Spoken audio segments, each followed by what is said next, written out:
In a world filled with people constantly trying to outwit each other to gain the upper hand, a man named Makoto Edamura has found the perfect balance. He is going to be the biggest con artist in the world. Unlike Robin Hood, Edamura has vowed to steal from the rich and the poor, but give it all to himself. In a selfish world like this, who is to blame him for what he does? But is he the only one playing this game? Let's find out. On a rainy day back in Japan, a middle-aged guy named Kudo tries to convince an old lady to buy a water filter system. The lady knows he was trying to trick her, so she gets angry and kicks him out of her house. Later that evening, she calls for a water inspection in her house to see if the water is really contaminated. A young man named Makoto Edamura arrives for the inspection. He cheekily offers an expensive filter system, which the lady buys without hesitation.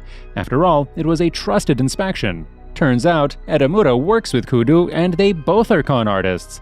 They had set up the whole thing so that they could make the woman buy the expensive filter from them, which probably isn't even a good filter. Shortly afterward, the two try to con the Frenchman Laurent by pretending to return his wallet.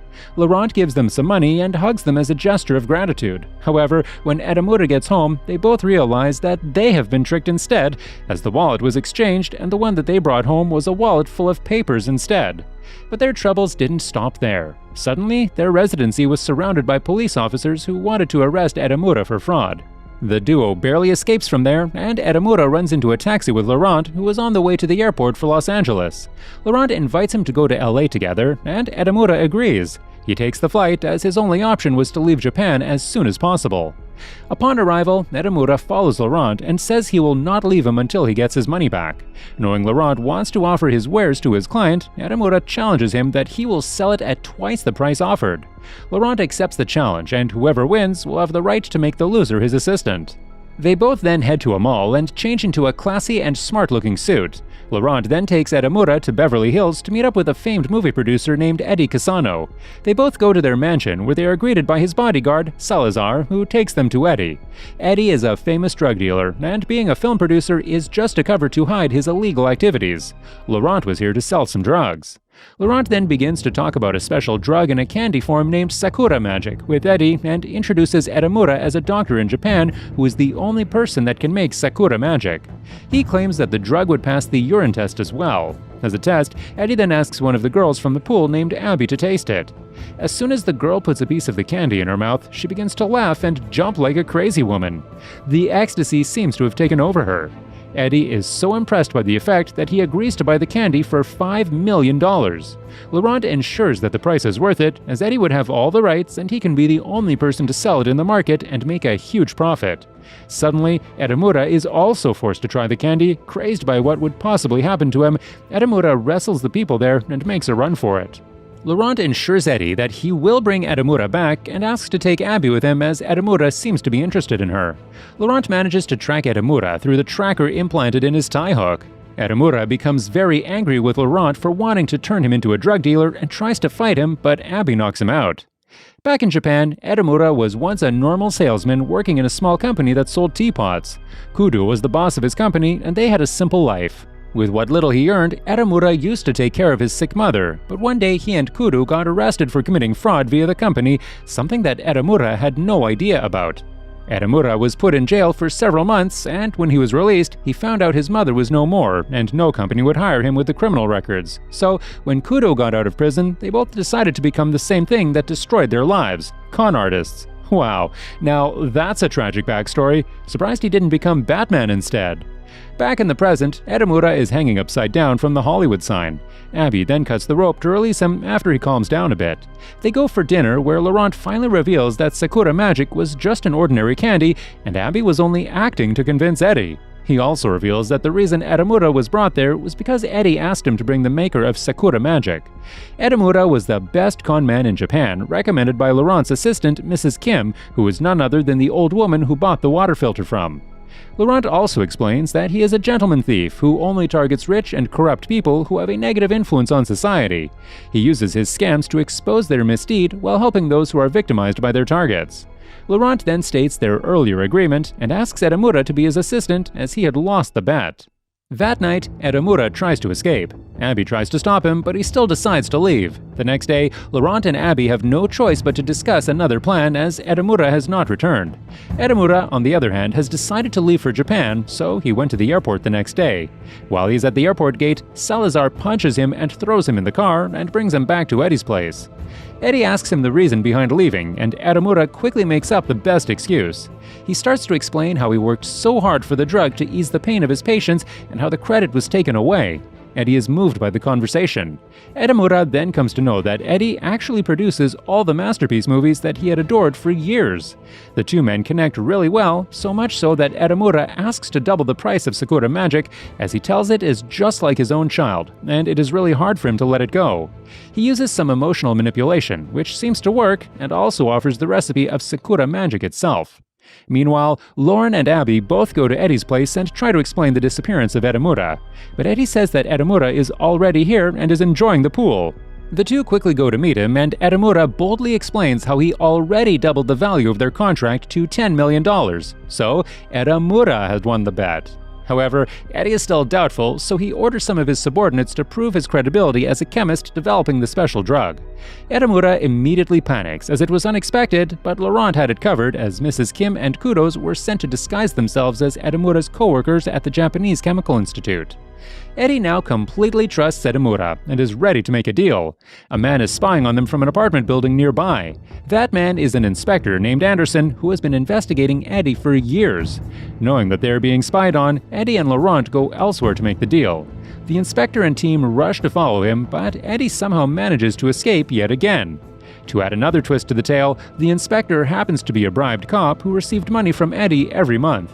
The chase was all staged to keep him away from suspicion. They finally arrive at the place where the deal is being made, which was a drug manufacturing factory. Edamura is then asked to show the actual recipe by himself instead of the written formula. Edamura panics heavily as he had no idea of the recipe and simply wanted the money and be off from there. He manages to make an excuse anyway. He says he can only make Sakura Magic in his own lab and this place was too dirty for it. Eddie does not give up. He orders the men to renovate the place into a replica of Edamura's lab so that he can make Sakura Magic there. Elsewhere, a female FBI agent named Paula Dickens takes over the investigation of Eddie. Meanwhile, Eddie orders Salazar to keep an eye on Edamura during the renovation, for which he takes him to his own house. Salazar allows Edamura to take over his bedroom for the time being, and he sleeps on the sofa. Edamura knows that Salazar has a son named Tom placed in foster care as his wife was dead. Salazar places his work first and decides not to meet his son that week, but Edamura insists on going, so the three of them have a very good time at the playground. There, Edamura meets Paula and Anderson, who offer him a deal to work together to catch Eddie and Laurent. However, if he refuses, he will also be imprisoned. They give him camera-fitted glass identical to his original one. Edamura says he would do it if Salazar is released, as his son would have no one if he goes to jail. But Paula refuses, as he was Eddie's accomplice. Edamura has no choice but to go ahead with the plan. After some days, the factory is completely renovated, and it is time for Edamura to make the Sakura Magic. Paula and her team watch him behind the camera as he wears the glasses. Edamura manages to make Sakura Magic through the video shown by Laurent earlier. When the drug is ready, Eddie has prepared $1 million in cash to pay it to Edamura. Suddenly, Paula and FBI agents raid the place. After realizing that Edamura was the one who had betrayed them, Abby gets angry and tries to shoot Edamura, but gets shot by the FBI agent instead. Laurent tries to save her, but they both get killed. Edamura is shocked to see both of them dead, so he takes Paula hostage and asks Salazar to leave. Meanwhile, Eddie tries to blow up the factory to erase all the evidence and escapes. Edamura tries to stop Eddie and knocks him out with the help of Salazar. Eddie is then taken to Paula, where Edamura is all tied up in a chair. Paula begins her investigation. Almost immediately, Eddie offers her money and tries to bribe her. Paula then demands $100 million from him if he doesn't want any more investigation. Hearing this, Edamura screams in anger as he thinks Paula had used her and killed two of his friends just for her own sake. Eddie immediately transfers the money as demanded to Paula and even asks to charge everything on Salazar as he walks out of the room freely. Edamura is furious, but suddenly he gets knocked unconscious. Sometime later, Edamura finds himself at the beach. He had no clue where he was and what was happening. Then he sees Paula, Abby, and Laurent on the beach, all alive. Paula reveals that her name was Cynthia and they were a team. Everything until now was all a planned operation to rob Eddie. At Cynthia's villa, where Laurent's gang is celebrating the success of their scam and Eddie's downfall, Laurent explains that everything was staged. The FBI officers were all part of his crew, and their weapons were just props. He also tells Edamura that Salazar has given up on being a gangster to focus on being a father, aided by a reward from the FBI he obtained for turning Eddie in. Later, Eddie gets investigated by the real Paula Dickens and is sent to jail. In addition, after defrauding Eddie, Laurent and his associates got $100 million and distributed it amongst themselves. Edamura, however, is not happy about the money and is not sure of the choices he made. He decides to leave for Japan and asks for 3 to 4 years leave from the team. Abby and Laurent are surprised, but they let him go. Back in Japan, Edamura returns all of his share of money at the police station and turns himself in. He tries to be a good man. 2 years pass by, and before the day of his release, Edamura gets a job offer as a mechanic at a heavy equipment factory. Edamura had been training as a mechanic in jail and also wanted to start a new life, so he took it. Meanwhile, Danny, an arrogant manager, fires an employee he had sexually harassed. He then flies to Las Vegas where he meets Cynthia, who asks him to put bets for her on Abby at an underground boxing club. The whole thing turns out to be a scam, so Danny gets tricked into putting all his money into a losing bet. Naturally, he loses. Later, when he files a police complaint and brings them to that place, there is no boxing club underground. This was all a rig set up by Laurent and his crew. Sometime later, Laurent's gang approaches Edamura and reveals they have formed an air racing team as part of their next con and had him trained as a mechanic for that purpose. The only reason he had been training in jail as a mechanic was because they wanted him for this next job. They plan to participate in the Pathfinder Air Race, which will be held in Singapore in 2 months. They are targeting the tournament's organizers, Sam and Cher Ibrahim, who are suspected of monopolizing air race results for their own benefit. Although Clark was a great pilot, his elder brother Sam controlled the match and ensured Clark's victory by bribing other participants to lose the tournament. However, when the air race was held in Australia some time ago, one of the air racers refused to give up and fought to win the race. He was a former pilot in the US military named Lewis, and he wanted to prove to everyone that he was a great pilot. But in the final round, when he almost reached the finish line, his plane crashed due to some malfunction. Lewis survived, but the accident would see him in a wheelchair for the rest of his life. He became frustrated, and his life never became better. At least he had Isabel, his wife, who was always with him and helps him throughout. Angered by the loss and the state of his life, Lewis had asked Laurent to deceive the Ibrahim brothers to stop the monopoly business in the racing tournament. By appointing Abby as a pilot and Cynthia as team owner, they intend to attract the attention of the Ibrahim brothers, as they are the first female to compete in the race. During the race, however, Abby seems to have lost focus while flying the plane as she sees a couple in crowds which reminds her of her parents. This happened several times, which nearly led to an accident. Cynthia, on the other hand, approaches Sam so that she can convince him to make Abby advance to the final against Clark. She even gives him her phone number and tries to lure him. Sam then invites her to meet the next day. Abby manages to pass the preliminary round and has to compete with an experienced pilot named Toto. According to the plan, and if Sam had in fact rigged the game, Abby was supposed to win the match. However, Sam turns out to be a big sexist who thinks women are not worthy of any kind of admiration or praise. He had invited Toto into the tournament and rigged the game in his favor to show just how bad women can be. Unfortunately for him, Abby shows just how competent she is, and with some really warm words from Edamura, she is able to beat Toto even after falling behind earlier in the race. Everyone praises her victory, as it was the first time a female had won a male-dominated match. Later that day, as the group is discussing the next stage of their plan, Lewis and Isabel visit them. Laurent had invited the couple to see if they would like to be a part of their plan, but Lewis seems to have some really dark ideas. He not only wanted to bankrupt the brothers, but also wanted to have them killed. Since the group was in no way going to involve themselves in murder, Lewis refuses to be involved with the plan. Isabel, however, agrees to help Laurent. So, with the help of Isabel and Mrs. Kim, they convince Sam to recruit Edamura as their mechanic.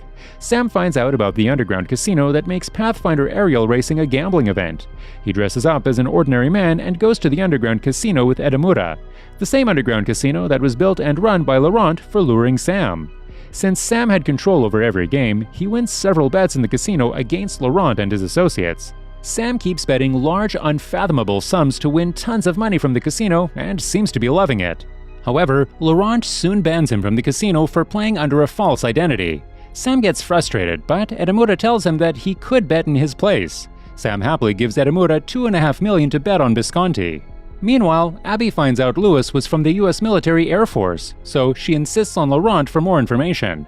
Lewis used to serve as a fighter pilot of the United Air Force who was tasked with bombing the city of Baghdad. In the bombing incident, Abby's parents were killed and Abby was still a child. She was forced to become a child soldier.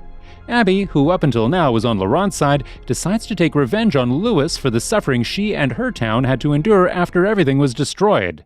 Just before the next race, Cynthia visits Visconti's hangar and manages to slip a strange capsule into the man's fuel tank.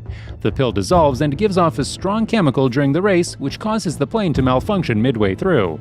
Visconti, despite the match being fixed, loses. As a result, Sam lost $2.5 million. Sam is so pissed that he almost kills Edamura, and the plan is working. That night, Abby goes to confront Lewis to see if he was involved with the bombing in her country. She has a knife pointed to his face, threatening to kill him depending on the answer. Lewis sadistically boasts that he was in fact involved and demands the girl to kill him, and she would have if Edamura didn't stop her. On the night before the finals between Abby and Clark, Edamura suggests Sam apologize in person to Laurent so that he can be allowed back into the casino and then bet again to recover the $2.5 million that they just lost. Sam then goes to the casino with his real identity and convinces the manager that he's not in control of the game's outcome. He asks Cynthia to place $100,000 on Abby's win while he bets everything he has on Clark's win. The plan was simple. Edamura is given the same pill to use on Clark's plane and make sure that he loses the match. However, Edamura visits Clark that night to convince him to race for real. Clark reveals that, back in Australia, he and Lewis agreed to genuinely race each other, defying Sam's orders, and he blames himself for Lewis's injuries. The man plans to race genuinely this time around, so in the end, Edamura ends up abandoning the actual plan. Laurent, however, had already predicted that such a thing was likely to happen and made the necessary arrangements. On the day of the finals, Edamura and Abby arrange for Lewis to pilot Abby's plane in the race against Clark. Lewis loves flying, and he wants to experience the excitement once again as he takes on a real race with Clark without any restrictions.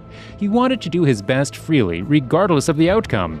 When the race finally ends, Clark soon realizes that the movements and maneuvers made from the other plane were nothing like that from Abby.